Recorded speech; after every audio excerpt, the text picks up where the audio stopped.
Que tipo de trabalho é que pode-se fazer quando nós estamos a falar destas ações de resgate para travar os oportunistas? Nós tivemos situações reportadas na província de Gaza, onde durante esta ação de resgate está-se a cobrar valores monetários e valores muito altos, não só como a situação de Gaza, assim bem como o presidente do município de Marraquene denunciou aqui um agente privado que também estava a cobrar para estas ações de resgate.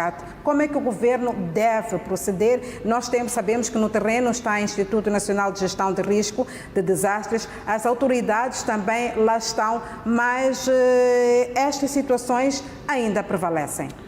Bom, eu penso primeiro que é preciso existir mecanismos de denúncia, canais de denúncia, e essas denúncias devem ser materializadas por investigação e a condução das pessoas que aproveitam-se de um momento como este para retirar proveito a si e não a favor dos próprios cidadãos. Depois, temos que perceber que algumas entidades, quer sejam o caso do presidente do município, da autarquia do município de Boana, aqui, que fez aqui referência, ele como entidade, ele deve canalizar estas denúncias que ele está a fazer aos órgãos apropriados, porque a população de Marraquene espera dele uma ação dessa natureza. Olham para ele como uma liderança que não deve ele em primeira mão, juntar-se à população que é para fazer denúncias. Deve recolher as evidências ou convidar as instituições, porque temos ainda a Procuradoria-Geral da República para investigar e conduzir as pessoas à barra da justiça para que sejam responsabilizadas. Naturalmente que existirão aqui algumas situações que podem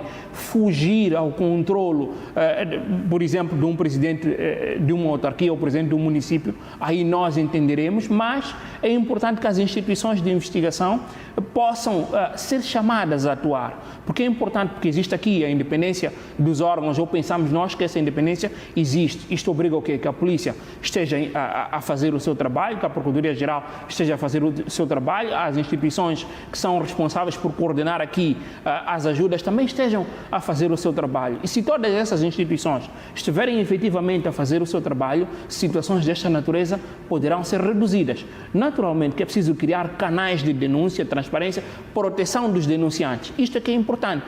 E se o próprio governo não criar mecanismos de denúncia ou situações em que funcionários seus que pertençam a este todo o corpo de ajudas não sejam também responsabilizadas, não existe aqui a transparência sobre os inquéritos que são feitos, as denúncias, o que é que aconteceu, naturalmente que isto cria uma má imagem que depois algumas pessoas podem compreender de que existe um conluio institucional que é para proteger as pessoas que, no lugar de ajudar, elas aproveitam-se e retiram dividendos do sofrimento das pessoas. O que eu penso que deve ser feito é a criação de mecanismos de denúncia.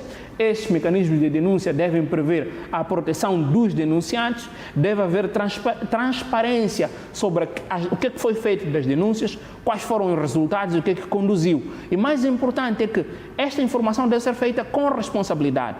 Não devem aparecer pessoas que têm a responsabilidade de canalizar aquelas denúncias aos órgãos competentes e exigir em nome do povo, porque eu falo do caso de Marraquene, não querendo pessoalizar, eu compreendo a questão que está a ser colocada, solidarismo ao presidente do município, vemos o trabalho que está a fazer e de endereçar os devidos parabéns nesse sentido. Agora, é importante que ele, enquanto líder daquela população, ajude a canalizar estas denúncias que ele faz às instituições como a Procuradoria-Geral da República e outras instituições que têm o dever